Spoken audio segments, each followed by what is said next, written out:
Vous êtes en reconversion professionnelle, mais vous n'êtes pas motivé à chercher un emploi. Vous vous dites, de toute façon, il n'y a rien qui me motive à travailler. Cette vidéo va vous intéresser parce qu'on va essayer de comprendre pourquoi vous n'êtes pas motivé à travailler ou tout simplement à chercher un emploi. Pour étudier cela, regardons un peu qu'est-ce que c'est que la motivation. Quelles sont les sources de motivation? Les sources de motivation, il y en a deux. Il y a tout d'abord la motivation externe. La motivation externe liée aux récompenses et à la punition. Récompense, salaire, punition, licenciement. Ça, c'est pour la motivation externe. Ensuite, à l'opposé, il y a la motivation interne. La motivation interne est liée à l'accomplissement de soi, à la sensation de diriger sa vie et à la volonté d'être heureux. La motivation externe, elle n'est efficace qu'à court terme. Donc la motivation externe, récompense, punition, elle est plutôt efficace pour des travails fastidieux, intenses, de courte durée. Alors que la motivation interne, elle est plus efficace à long terme. Parce que elle est plus en phase avec notre comportement naturel, qui est le fait de chercher ce qui va le mieux pour nous, ce qui est le mieux pour nous, de chercher notre bonheur, de satisfaire nos besoins et nos désirs. La motivation interne, elle est au maximum de son intensité sous trois conditions, que j'appelle trois piliers, que nous allons voir plus tard dans cette vidéo. Tout d'abord, voyons pourquoi vous êtes démotivé. La démotivation a pour cause plusieurs facteurs. Ces facteurs, ce sont la peur, les peurs. Par exemple, si vous êtes en année sabbatique ou au chômage, en recherche d'emploi, le fait de trouver un travail, vous avez peur de perdre le contrôle. Perdre le contrôle de quoi? Le contrôle de votre temps, de votre liberté actuelle. Vous avez peur aussi de souffrir d'un déséquilibre en trouvant un travail vie personnelle, vie professionnelle, de pas assez de temps pour pratiquer vos hobbies, pas assez de temps pour voir votre conjoint, pas assez de temps pour faire des sorties entre amis par exemple. Vous avez également peur de vous tromper de métier, donc d'échouer dans votre quête d'accomplissement de soi. Voilà, on parle d'échec, l'échec ça fait peur, de perdre du temps, et également de subir le fléau de notre société, le regard des autres. Le regard des autres qui provoque la culpabilité et la honte. Alors je suis vraiment pas un bon exemple pour ce qui est du courage par rapport au regard des autres, parce que d'une part je le vis assez mal, le regard des autres, et c'était encore pire avant. Aujourd'hui ça va beaucoup mieux quand même. Pourquoi vous êtes démotivé? En plus des peurs, il y a aussi, attention très important, la non-acceptation des contraintes. La non-acceptation des contraintes. Notre génération 20-30 ans, donc la génération Y, on a grandi avec l'ère du numérique, avec Internet, avec l'accès à toutes les informations, donc à tous les modes de vie, les célébrités qui ont un putain de mode de vie, Instagram avec les personnalités qui ont l'air de s'épanouir à 100%. Et donc avec ces idéals qu'on peut voir tous les jours, on a du mal à accepter les contraintes qui des fois sont pourtant obligatoire. Donc si vous êtes en recherche d'emploi, la contrainte ça peut être la remise en route pour le travail. On peut prendre comme métaphore le décrassage sportif. Si par exemple ça fait très longtemps que vous n'avez pas fait de sport, le fait de s'y remettre, on est toujours démotivé au fait de s'y remettre, on procrastine de plus en plus parce que le fait de remettre un pied à l'étrier dans le sport, on se dit que ouais putain ça va être dur quoi. Et je vous avoue c'est un peu mon cas en ce moment. Une autre contrainte, le fait de refaire des efforts, parce que quand on est en recherche d'emploi, on n'a pas trop la contrainte des horaires, de la hiérarchie, etc. Donc on est peu prêt à affronter tout ça et on manque d'énergie. Il y a une loi que j'aime beaucoup qui s'appelle la loi de l'effort inverse, qui dit que chercher à vivre des expériences positives en soi est une expérience négative.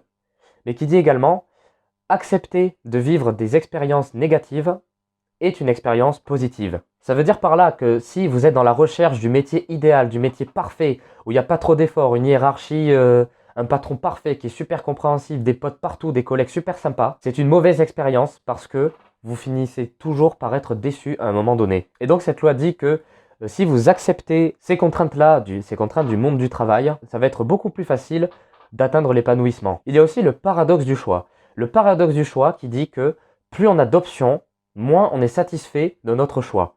Et ce que je vous disais par rapport à l'ère du numérique, c'est que maintenant, en recherchant sur Internet, on peut avoir accès à pas mal de métiers. On peut voir des interviews, on peut voir des reportages sur certains métiers, donc on a accès à presque toute la connaissance de l'humanité, quoi. Et ça fait qu'on est dans une multitude d'options.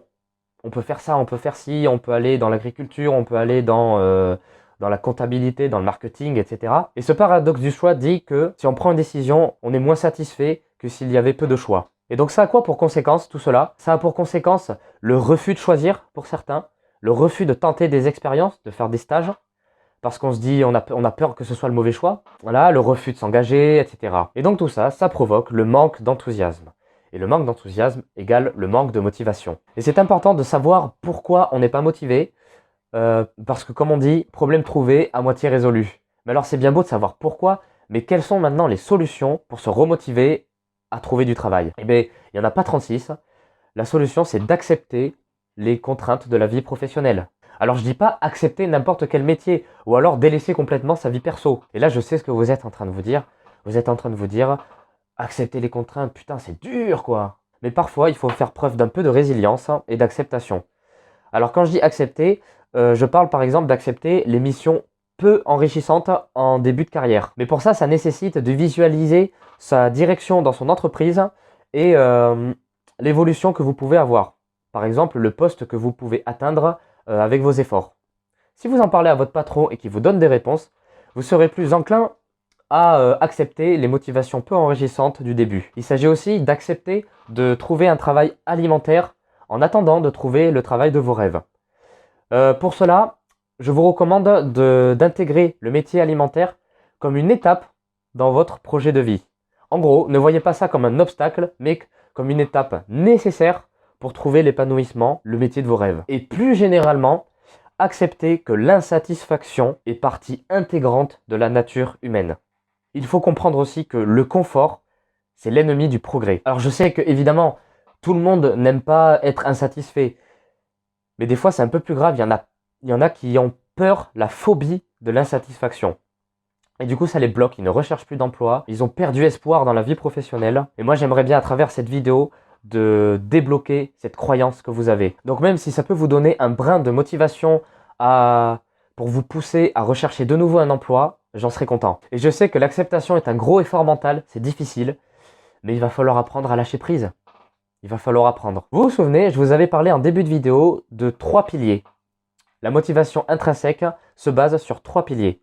Et ces 3 piliers sont, tout d'abord, l'autonomie. L'autonomie, c'est le choix de la technique, le choix des coéquipiers, le choix du temps pour réaliser la mission. Deuxième pilier, le désir d'être bon dans ce que vous faites. Donc le besoin de progresser, le besoin de trouver de l'utilité dans ce qu'on fait pour soi et pour les autres. Et troisième pilier, le besoin d'accomplissement. Besoin d'accomplissement qui est satisfait avec la sensation de franchir des paliers, de voir son progrès et de contribuer à quelque chose de plus grand. Et le problème, c'est que rarement sont réunis ces 3 piliers en même temps. D'où le fait de l'importance de l'acceptation. Donc c'est rare d'avoir les 3 piliers en même temps, mais ce que je veux dire par là, c'est que c'est rare de les avoir au maximum que ce que l'on veut. Et quand ces 3 piliers sont assez présents, on est dans un état qu'on appelle un état de flow. L'état de flow, quand on est en état de flow, on vit le moment présent très intensément avec la sensation de contrôle de soi. Donc c'est une solution qui est super agréable. On peut la rencontrer par exemple quand on fait du sport, quand vous êtes bon dans une activité, je sais pas moi allez, admettons vous faites du basket, vous êtes bon au basket, vous marquez des buts, l'ambiance est géniale, on vous applaudit, etc. Là vous pouvez ressentir cet état de flow. Vous vivez le moment présent, vous vivez votre gloire, votre équipe qui vous soutient, la solidarité entre les membres, etc. Ça peut être très puissant. Donc voilà ce que c'est un état de flow. Et donc la solution, c'est de repérer cet état de flow, comme je viens de vous faire avec l'exemple du basket, et d'essayer de le reproduire. Alors de le reproduire peut-être pas à 100%, mais de le reproduire au maximum. Et ça, pour le reproduire, c'est en testant des métiers, des activités. Alors tester des métiers, plutôt tester des stages, des bénévolats, etc.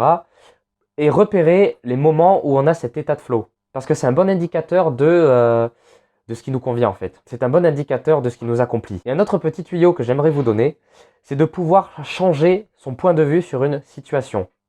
Changer son point de vue sur une situation, ça permet par exemple de retrouver du sens dans ce que l'on fait, de mieux comprendre l'importance d'une mission ou d'une action. Pour vous donner un exemple concret dans la vraie vie, prenons l'exemple du boulanger. Le boulanger, il en a marre. Ça fait 7 heures qu'il est au travail, il fait sa pâte, il cuit ses pains, il en a marre de chez marre. Il se dit que son activité, elle n'est pas intéressante, il a envie de changer de métier. Et si par exemple il faisait un petit travail de changement de point de vue, il pourrait voir l'effort qu'il fait en mode « je suis en train de préparer des pains qui vont être appréciés par des clients. Je participe à la satisfaction culinaire de mes clients. Tous les efforts que je suis en train de faire quand je me fais chier à faire ça, ben derrière, il y a des gens qui sont heureux. Il y a des gens qui se nourrissent. Donc ça fait beaucoup d'informations dans cette vidéo. Pour résumer, pourquoi on est démotivé par la peur de ne pas pouvoir diriger sa vie, de la contrôler, par l'incapacité à accepter les sacrifices, les contraintes du monde professionnel. Et la solution, c'est d'accepter. Travaille sur toi pendant des jours. Imprègne le fait que l'insatisfaction est partie intégrante de la nature humaine. Imprègne que le confort est l'ennemi du progrès. Ça peut prendre un peu de temps, mais vous allez y arriver. Et de toute façon, la vérité absolue pour se remotiver, c'est de passer à l'action. Allez chercher un emploi, déplacez-vous, partez à la rencontre des gens, recherchez même sur Google, et vous verrez que votre motivation va revenir. C'est la fin de cette vidéo, j'espère qu'elle vous a plu. Si c'est le cas, vous pouvez la partager, et vous pouvez aussi vous abonner en cliquant sur le bouton qui est juste ici. Et en attendant, je vous dis à bientôt pour une prochaine vidéo.